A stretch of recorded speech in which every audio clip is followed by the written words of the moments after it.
हाँ, तो दोस्तों नमस्कार। मैं हूँ गौतम गौड़ और फिर हाजिर हूँ आपके पास एक नई कहानी लेकर। तो हुआ यूँ कि एक था भिखारी।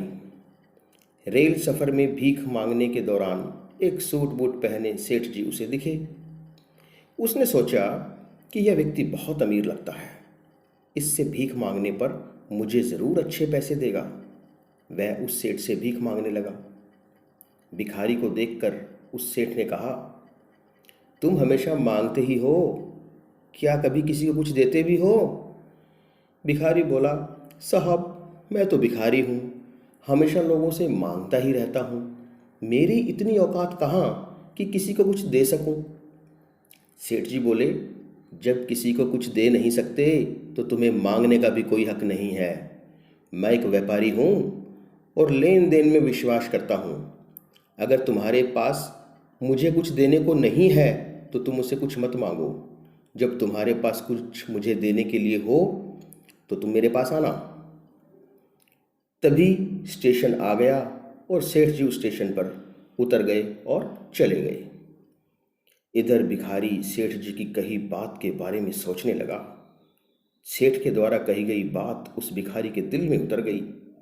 वह सोचने लगा कि शायद मुझे भीख में अधिक पैसे इसीलिए नहीं मिलते क्योंकि उसके बदले में मैं किसी को कुछ दे नहीं पाता हूँ।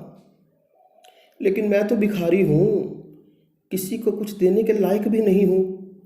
लेकिन कब तक मैं लोगों को बिना कुछ दिए केवल मांगता ही रहूँगा। बहुत सोचने के बाद भिखारी ने निर्णय किया कि जो भी व्यक्ति उसे भीख देगा उसके बदले में वह उस व्यक्ति को कुछ ना कुछ देगा ज़रूर।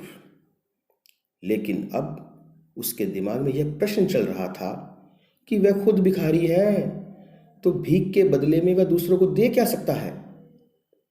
यह बात को सोचते हुए दिन भर गुजर गया, लेकिन उसे अपने प्रश्न का कोई जवाब नहीं मिला।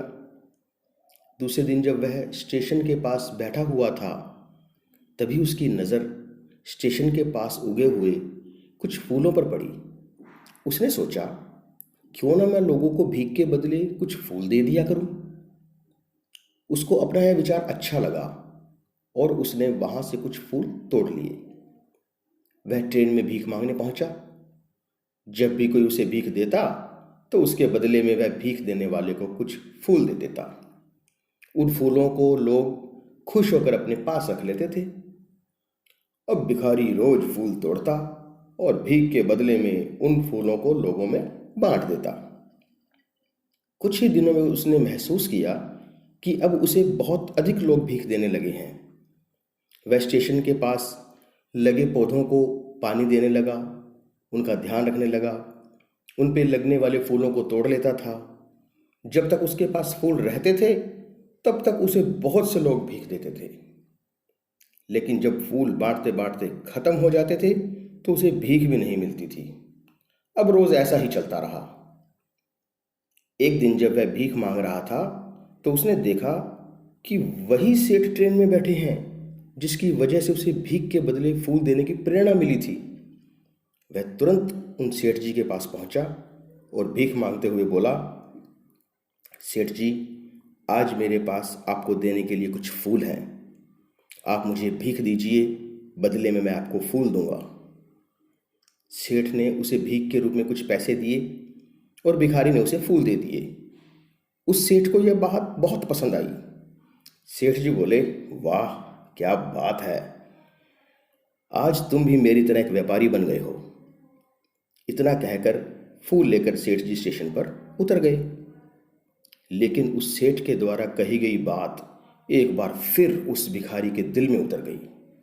वह बार बार उस सेठ के द्वारा कही गई बात को अपने मन में सोचने लगा और खुश होने लगा। उसकी आंखें अब चमकने लगी।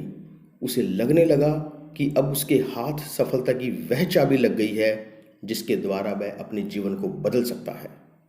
वह तुरंत ट्रेन से नीचे उतरा और उत्साहित होकर बहुत तेज आवाज में ऊपर आसमान की तरफ देखकर बोला, मैं भिखारी नहीं हूँ, मैं तो एक व्यापारी हूँ। मैं भी उस सेठ जैसा बन सकता हूँ, मैं भी अमीर बन सकता हूँ। मैं भिखारी नहीं हूँ, मैं एक व्यापारी हूँ। लोगों ने उसे देखा तो सोचा कि शायद वह भिखारी पागल हो गया है। अगले दिन से वह भिखारी उस स्टेशन पर कभी नजर नहीं आया। एक वर्ष बाद उसी स्टेशन पर दो व्यक्ति सूट बूट पहने हुए यात्रा कर रहे थे। दोनों ने एक दूसरे को देखा। उनमें से एक ने दूसरे को हाथ जोड़कर प्रणाम किया और कहा, सेठ जी, आपने मुझे पहचाना? सेठ, नहीं तो शायद हम लोग पहली बार मिल रहे हैं। पहला जो भिखारी था, सेठ जी, आप याद कीजिए, हम पहली बार नहीं बल्कि तीसरी बार मिल रहे हैं। सेठ कहते हैं, मुझे याद नहीं आ रहा, वैसे हम पहले 2 बार कब मिले हैं? तब पहला व्यक्ति मुस्कुराया और बोला, हम पहले भी 2 बार इसी ट्रेन में मिल चुके हैं। मैं वही भिखारी हूँ जिसको आपने पहली मुलाकात में बताया था कि मुझे जीवन में क्या करना चाहिए, और दूसरी मुलाकात में बताया था कि वास्तव में मैं कौन हूँ। नतीजा यह निकला कि आज मैं फूलों का एक बहुत बड़ा व्यापारी हूँ और इसी व्यापार के सिलसिले में दूसरे शहर जा रहा हूँ। आपने मुझे पहली मुलाकात में प्रकृति का नियम बताया, जिसके अनुसार हमें तभी कुछ मिलता है जब हम कुछ देते हैं। लेन देन का यह नियम वास्तव में काम करता है। मैंने यह बहुत अच्छी तरह से महसूस किया है, लेकिन मैं खुद को भिखारी ही समझता रहा। इससे ऊपर उठकर कभी मैंने सोचा ही नहीं। और जब आपसे मेरी दूसरी मुलाकात हुई तो आपने मुझे बताया कि मैं एक व्यापारी बन चुका हूँ। तब मैं समझ चुका था कि मैं वास्तव में एक भिखारी नहीं बल्कि एक व्यापारी हूँ। तो दोस्तों, मैं यहाँ बताना चाहता हूँ कि भारतीय मनीषियों ने संभवतः इसीलिए स्वयं को जानने पर अधिक जोर दिया है। और फिर कहा भी है, सो अहम शिवोहम। समझ की ही तो बात है। भिखारी ने स्वयं को जब तक भिखारी समझा वह भिखारी रहा, और जब उसने खुद को व्यापारी मान लिया तो व्यापारी बन गया।